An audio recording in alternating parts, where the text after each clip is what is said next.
Downton Abbey fans will recognize it instantly. So this is like the Downton Abbey picture with the dog in it. Yes. Except that in real life, the house is called Highclere Castle. Tell me about this room. It's a beautiful library and iconic because it's much beloved by Downton Abbey fans. Instead of the fictional Earl of Grantham and his family, Highclere's actual owners are the 8th Earl and Lady Carnarvon, Fiona and Geordie to their friends, one of whom happens to be the creator of Downton Abbey, Julian Fellowes.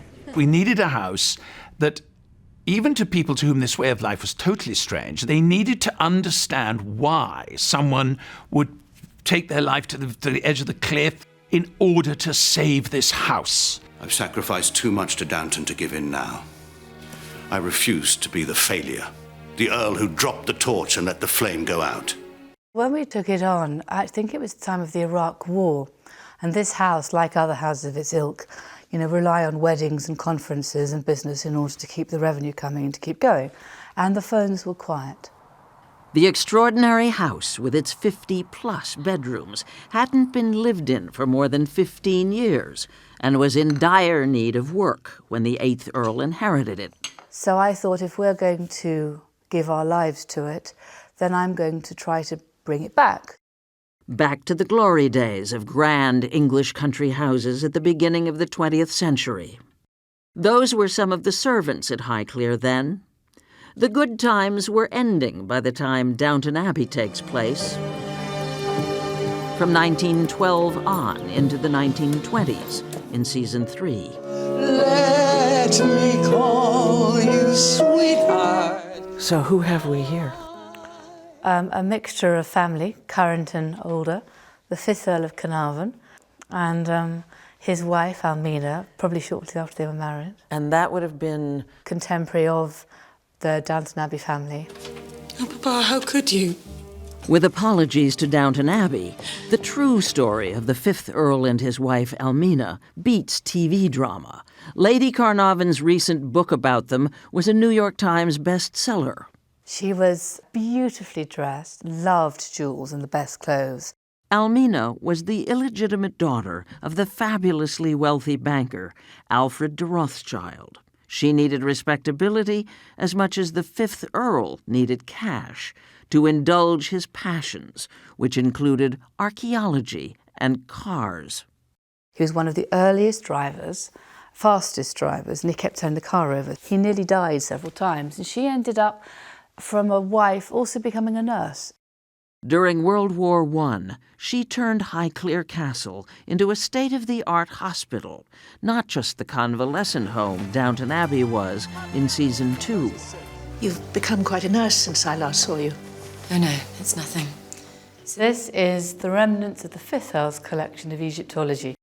But it was the 5th Earl, thanks to Almina's money, who would become world famous for bankrolling the excavations in Egypt's Valley of the Kings that led him, along with archaeologist Howard Carter, to discover the tomb of King Tutankhamun in November 1922.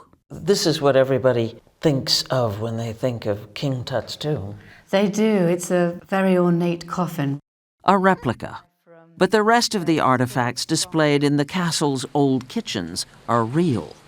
This is a lady called Itiru, and we've got the whole series of when the 5th Earl discovered her. The Earl didn't live to see his find. He was bitten by a mosquito, then nicked the bite shaving. It got infected, and he died on April 5, 1923 in Cairo. 1,400 treasures from the 5th Earl's collection of Egyptian artifacts were sold to the Metropolitan Museum of Art in New York. Amazing? Remember, that's just the generation of the family that mirrors the Downton Abbey years. And that's actually the Queen and Princess Margaret and Prince Philip. It looks like the 1950s, beautiful clothes. And they were visiting here? Visiting here, and my husband, Geordie, is the Queen's godson. There are clues everywhere as to who the Earls of Carnarvon are and have been for centuries. This is the saloon, and Downton call it, I think, the Great Hall on their filming schedules. And it looks almost like a church. It's wonderful, isn't it? Highclere Castle was built in the 1840s, completely surrounding a much earlier house. Actually, behind this Victorian fireplace is a wonderful medieval fireplace. Lady Carnarvon took us on a private tour of Highclere. We have a wonderful Van Dyck of Charles I, painted in about 1633. An ancestor of the present Earl displayed it so the king would see himself when he visited. Now it looks down on many a Downton Abbey dinner. Nothing succeeds like excess.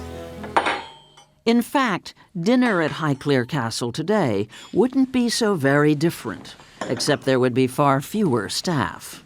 And the tablecloth, there only to protect the table during shooting, would be gone.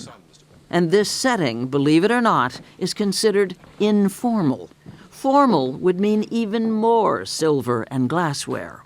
Who are the most famous people who've sat at this table? Most of the English prime ministers have come and eaten here, some through the age as well. I suppose the royal family, you can't really do better than that. Illustrious as the history of the place is, these days that's not what brings tourists by the busload, 1,200 of them a day, to Highclere Castle when the house is open to the public. We came here to see Downton Abbey. But here's the thing. Matthew, it's torture for all of us. And if I ever look as if I'm finding it easy to lose my home, then I am putting on an act. All the interest in the tribulations of fictional nobility trying to stay in their ancestral home is helping a real Earl and Countess preserve the legacy of theirs.